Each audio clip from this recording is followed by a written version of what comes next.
Welcome back to Your Real Estate Voice with Barb Schlinker, the weekly radio show that informs and it educates you on how to buy or sell real estate. It does it with Barb Schlinker. She's the host of the program and the owner broker of Your Home Sold Guaranteed Realty.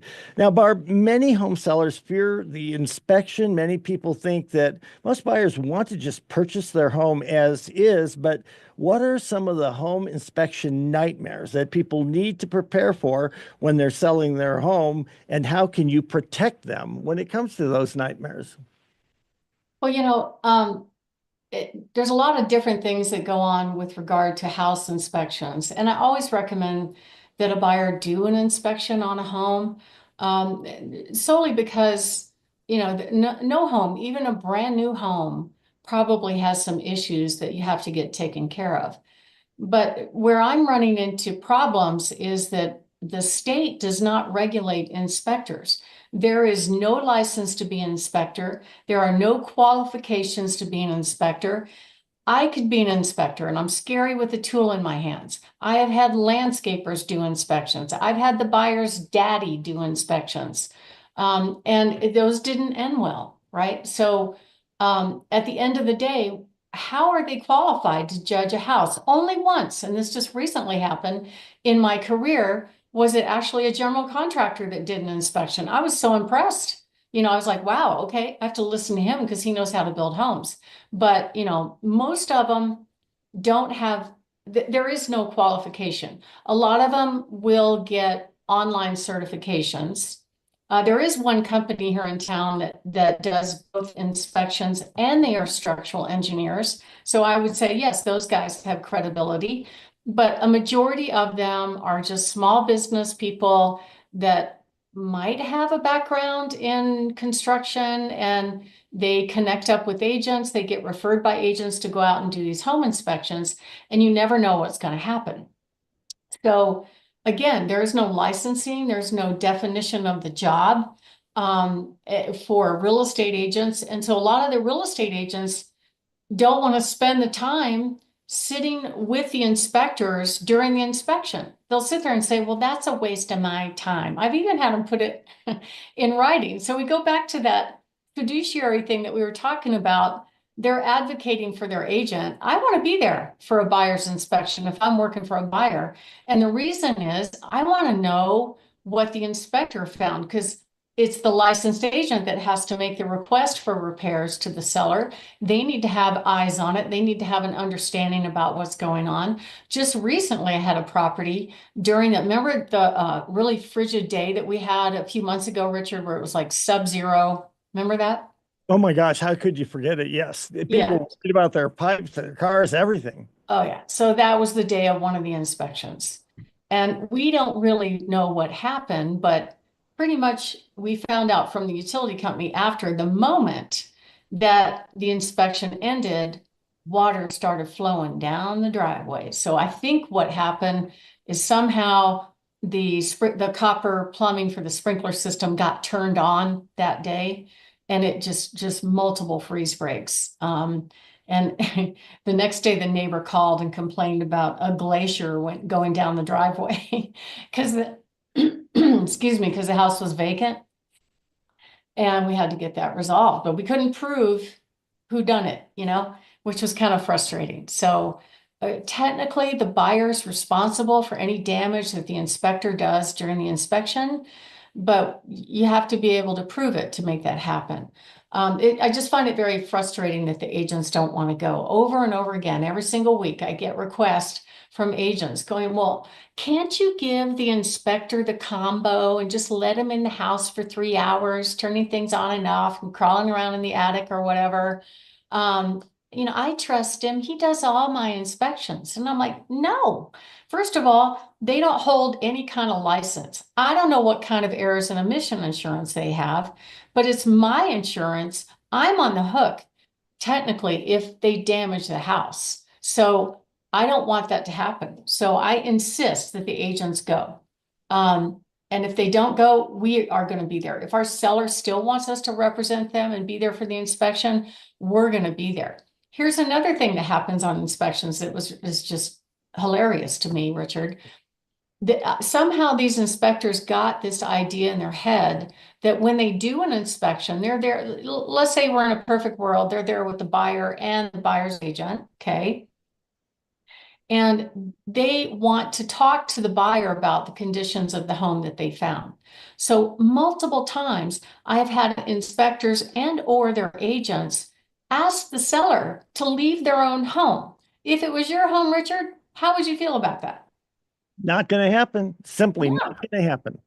And then I'll even so it got so bad, this whole inspection, unregulated inspection stuff that was going on, that I had to put my little Commander Barb hat on, and I created it's called an inspection policy. It's a written document with an embedded video in case the agent doesn't want to read. And before the inspection, I sent it to him, and I'm like, here's what you can and cannot do.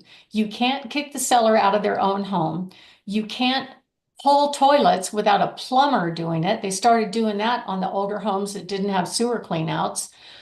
You can't open the door for the inspector and turn around and leave. You need to be there. And I think I'm going to add to that document. If I find out you're not there, I'm whacking $1,000 off the commission. How do you feel about that one, Richard? I think I would like to have you representing me because you are smart, you're fair, but you're aggressive and standing up for the people you represent. It's just not fair to the agents. I feel like their behavior, their commission should be tied to their performance. That's kind of how I feel about it these days, just because I've had so many problems. I'm not saying they're all that way, but how do you avoid it? So that's kind of the topic of this. And you know, the fear of failing inspection absolutely is very real. A lot of contracts blow up over inspections. You know, it's hard enough for buyers to be able to afford homes right now, but they don't want to buy something that has issues. They don't want to take on future repairs. So as much as you can do ahead of that inspection is the best thing to do. And of course, sellers fear surprises on inspection. So we actually have systems in place that kind of help you prepare for the inspection period and what we can do about it. But, you know, buyers typically want to buy, but they have 8 different reasons that they could bail out of a contract and get their earnest money back, no harm, no foul. They won't get the money back that they spent on inspection, but or an appraisal if it went that far. But you know, I've seen buyers walk away at the last minute and they get their deposit back, and there's nothing the seller could do. And there's so many things that come under scrutiny on an inspection.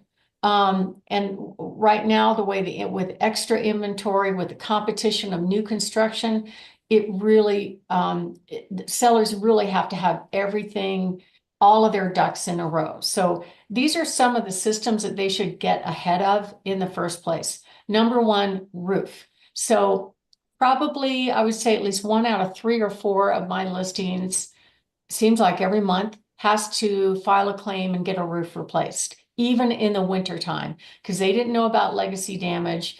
The buyer's inspector found it. Now we're in a situation right between contract and closing that we're having to negotiate with the insurance companies, which the insurance companies are pushing back on honoring claims right now. They're trying to weasel out of spending so much money.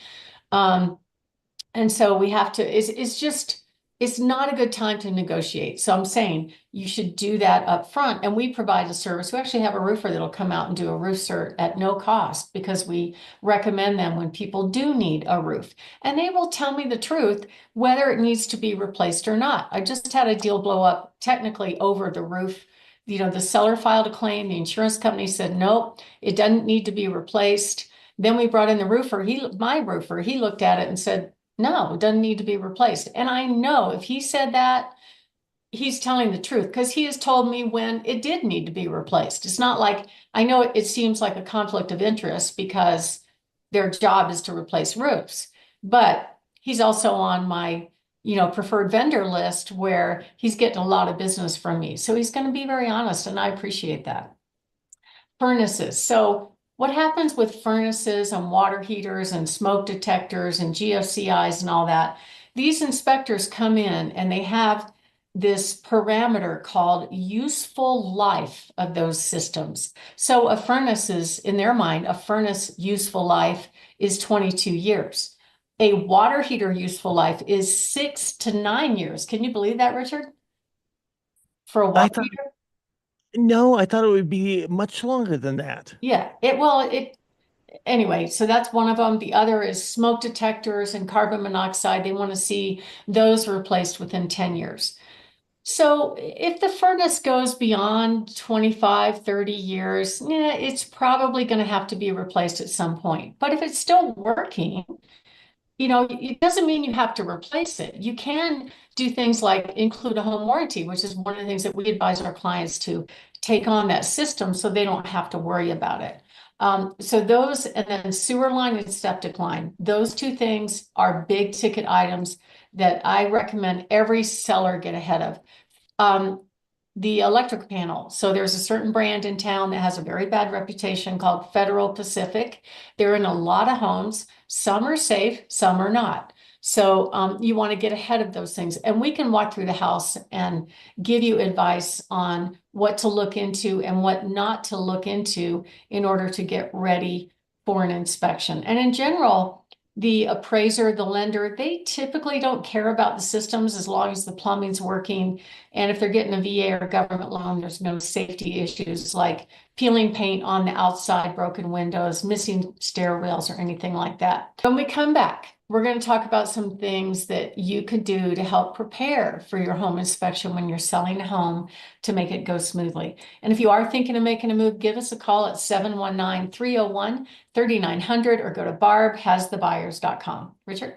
You're listening to Barb Schlinker, your home sold guaranteed realty. If you're interested in selling, you want to call Barb 719-301-3900. And we're talking, Barb, about how to avoid red flags on home inspections for sellers. Barb, what are some other home inspection issues that you've seen coming up? A lot of stuff on decks. Wood takes a beating in this high elevation, dry climate. So that's a good thing to check out. Broken concrete, only if it's a tripped hazard. Windows, if they have broken seals, technically that's cosmetic, but it doesn't look pretty. But broken glass is an issue for a buyer getting a VA or FHA loan. But on the inspection, it's okay for you to be there. And it's not appropriate for the buyer to ask for ridiculous upgrades. Like, hey, I've had them at this, I've had all these things happen.